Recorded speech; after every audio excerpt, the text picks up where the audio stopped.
Hey everybody, it's Todd from Beyond Type 1, and I am back here with our favorite endocrinologist, Dr. Ann Peters, member of Beyond Type 1's Science Advisory Committee. She works at the University of Southern California, and Ann has been talking to us a lot about the coronavirus. It's been a few weeks. I'm interested in the back to school component. We have so many people already thinking about back to school, and some schools have been opening back up. And it seems like if things are going to be even worse in the fall, could you consider that? But yeah, if you could talk to me about why it will be worse in the fall, and then maybe any thoughts you have on how people should be deciding whether or not to send their kids back to school.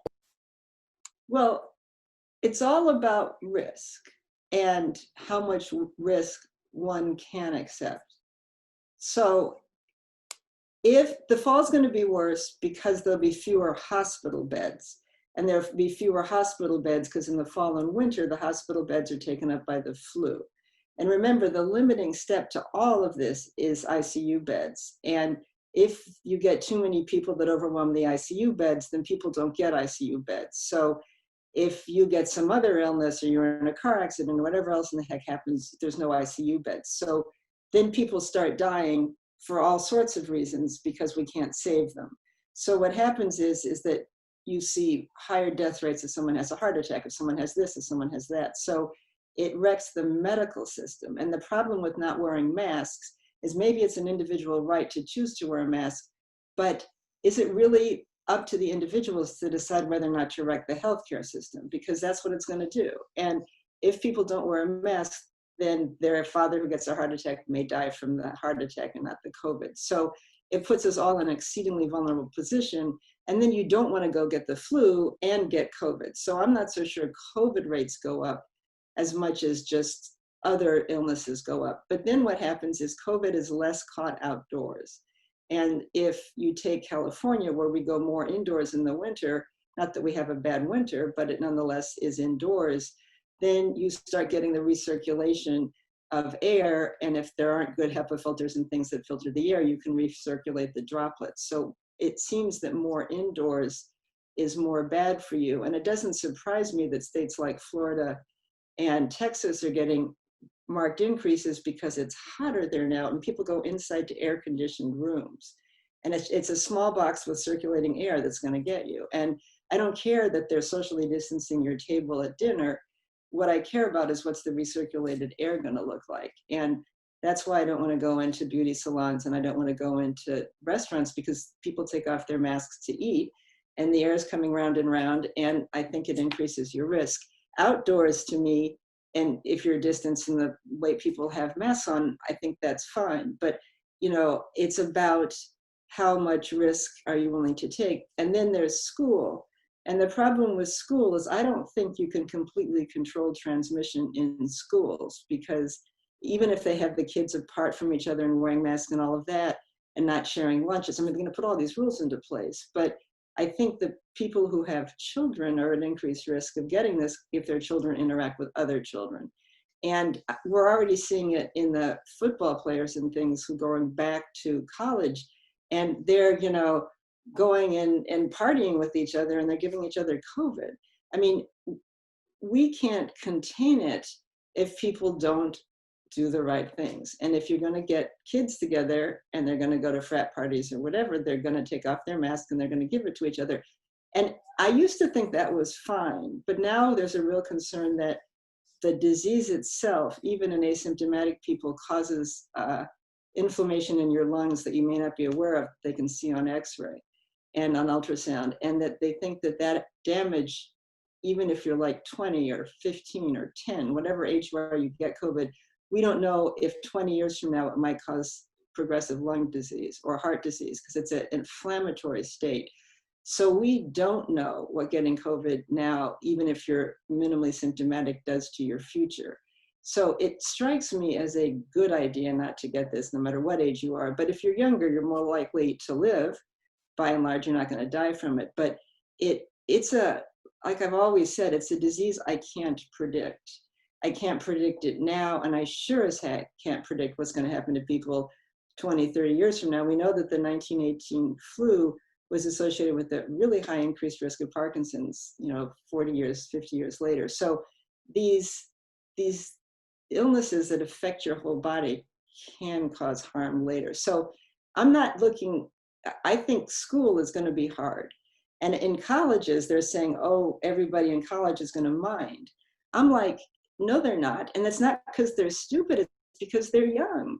You know, it's okay to want to party, but you just have to wear a mask. You just, there's no free lunch here. And we're just seeing again and again clusters of young people giving it to each other. Yeah. And that gives it to adults, and not that they're not adults, but older adults. If you have, say, like elementary school age kids or middle school age kids, and you need to send them to school because, for many it's childcare, is there anything you can do to try to protect them when they go to school so they're not bringing it back into the house? Or, I mean, I imagine it's very difficult with the real young kids, but like for people who need to send their kids to school, what type of recommendations could we be giving? I would just have them wear a mask Yeah. and teach them about hand washing. Kids are trainable. Yeah. And there's a famous movie director whose daughter was having a friend come, and she's 15. And he wanted me to write an essay about why his daughter should mind her habits because she wasn't doing the right things. And I wrote this essay, which started out, I know it may seem impossible, but I was once your age. And there are things I've learned. And I said, I'm still pretty much the same person, but there's a few things I've learned. And it was basically this, and I talked about that. I'd had a tragedy of losing the person I loved the most when I was 29, and how that tragedy can ruin your life.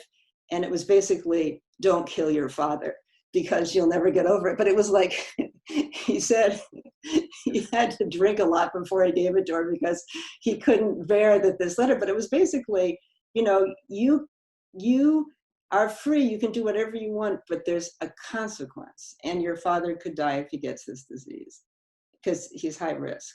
And, it was like this really heartfelt thing, which is it's so easy not to give this to somebody. And so I think you don't want to tell little kids that they could kill you.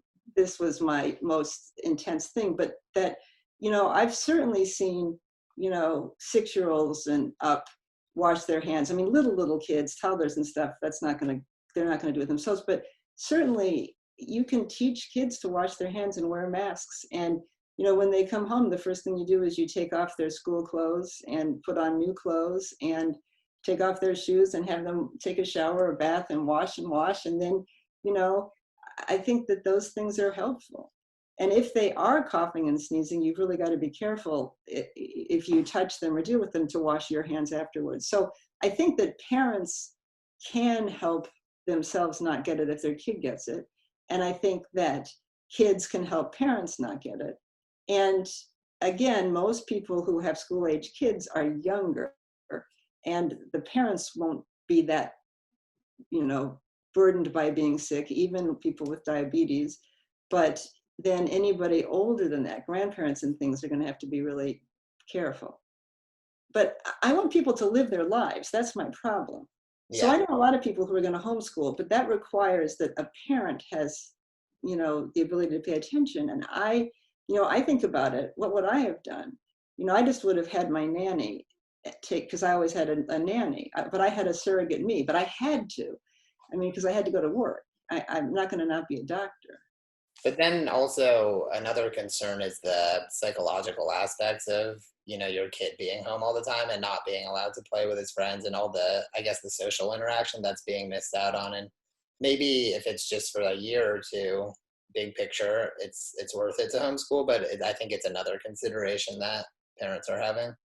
Yeah, but I also think, first of all, homeschooling has existed long before COVID, and sure. There are but they can go out and play in groups when they're being homeschooled, which would not be the case. Or should be.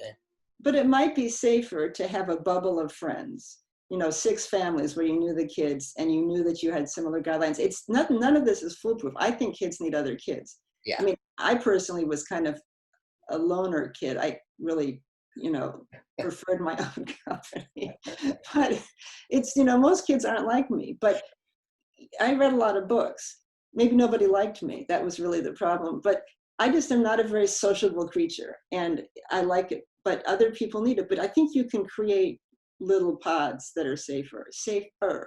Yeah. But, you know, and then if somebody goes away, so I do the Big Brother, Big Sister program, and I have this little sister and she's 17.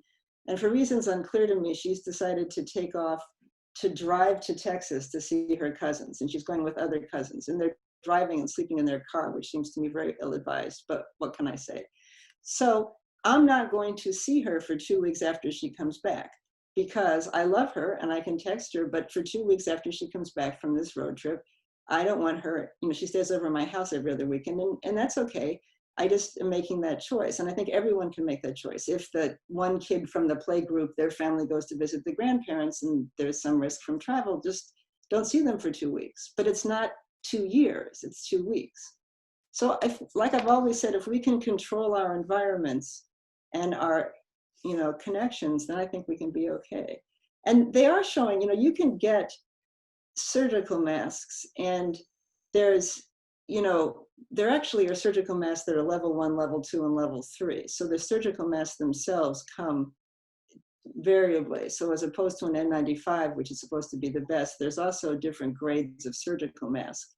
And I've taken to wearing a surgical mask when I'm doing something like going to the grocery store versus when I'm going out for a walk, I'll just wear a cloth mask. So I use different masks even for different, maybe that's my new expression of style, you know, but I think that we just need to be, it's not going away. So just get good patterns now. But that's what I mean. I think kids can be in groups, but school, if parents need to send their kids to school, they're just going to need to send their kids to school, but really show your kids good behavior. And kids want to follow the rules until they get to be adolescents, and then all bets are off. But younger kids might follow the rules.